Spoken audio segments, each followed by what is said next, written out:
السلام علیکم جی، میرا نام ڈاکٹر فیصل رشید خان ہے، میں کنسلٹنٹ سائکائٹرسٹ ہوں۔ آج جس بارے میں آپ سے بات کرنا چاہ رہا ہوں وہ یہ کہ ڈپریشن کی بیماری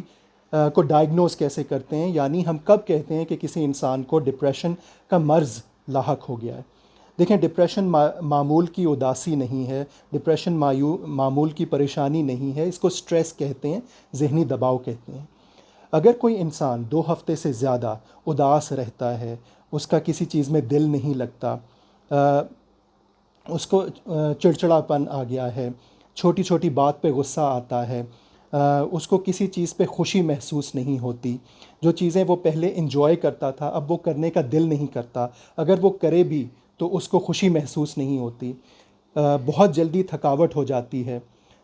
جسم تھکا تھکا رہتا ہے، رونا آتا ہے، رونے کو دل کرتا ہے، چڑچڑاپن آ گیا ہے، بچوں پہ غصہ نکلتا ہے، بیوی پہ یا شوہر پہ غصہ نکلتا ہے، سر میں درد رہتا ہے یا بوجھ رہتا ہے،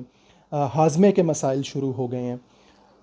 نیند نہیں آتی یا نیند زیادہ آتی ہے، یا سونے کے باوجود بھی وہ انسان فریش فیل نہیں کرتا، بھوک نہیں لگتی، وزن کم ہونا شروع ہو گیا ہے یا وزن بڑھنا شروع ہو گیا ہے، بھوک زیادہ لگتی ہے جس کو سٹریس ایٹنگ کہتے ہیں، ماہواری کے مسائل آ رہے ہیں، مردانہ کمزوری کی شکایت ہے، یادداشت کمزور ہو رہی ہے، پڑھائی پہ کام پہ توجہ نہیں دی جاتی، فوکس نہیں ہے، اور پھر ایک وقت آتا ہے جہاں پہ انسان کو خودکشی کے خیالات آنا شروع ہو جاتے ہیں، مایوسی آنا شروع ہو جاتی ہے، بے بسی آنا شروع ہو جاتی ہے، اپنا آپ برا لگتا ہے، زندگی میں دلچسپی ختم ہو جاتی ہے، انسان اپنے آپ کو ناکام اور بیکار محسوس کرتا ہے، گناہ کا یا شرمندگی کا احساس اس کے دل میں ہوتا ہے،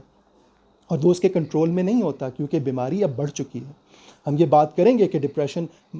درمیانے معمولی درجے کی بھی ہوتی ہے، درمیانے درجے کی بھی ہوتی ہے، اور شدید درجے کی بھی ہوتی ہے۔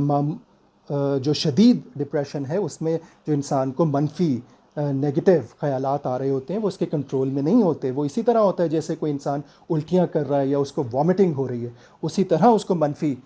سوچیں آ رہی ہوتی ہیں۔ اگر یہ ساری علامتیں جن کا میں نے ذکر کیا ہے وہ 2 ہفتے سے زیادہ رہتی ہیں کسی انسان کو، تو ہم ڈائگنوز کر سکتے ہیں کہ اس انسان کو ڈپریشن کی بیماری ہو گئی ہے اور اس کو علاج کی ضرورت ہے۔ علاج کے بارے میں ہم اگلی ویڈیو میں بات کریں گے کہ کیا کاؤنسلنگ، میڈیسن، دوائی، ان سب کا کیا رول ہے۔ اس ویڈیو کا مقصد یہ تھا کہ آپ یہ اندازہ کریں کہ کون کون سی ایسی علامتیں ہیں جس پہ آپ کو چونک جانا چاہیے اور